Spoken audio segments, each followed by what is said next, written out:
Welcome to Burlap Teachers. Enjoy the video. You start by powering down and isolating the laptop so you can safely work. Once done, unplug the AC adapter and remove any external devices, then remove the battery if the model allows. You must watch the caps lock LED and count the blink pattern.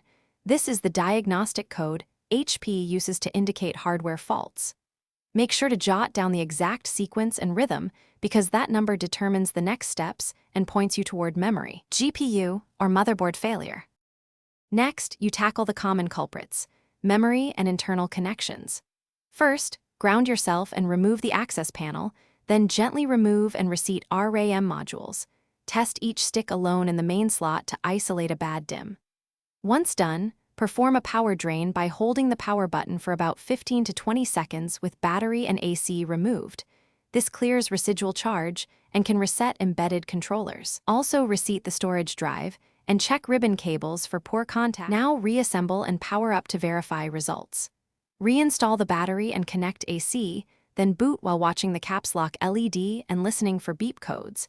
If the blink pattern disappears and Windows loads, immediately update BIOS and drivers to prevent recurrence.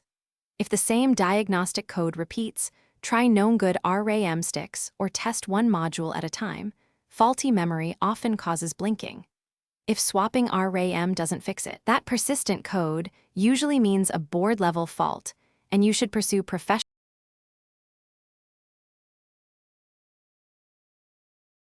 Thanks for watching. Consider subscribing if this video helped you.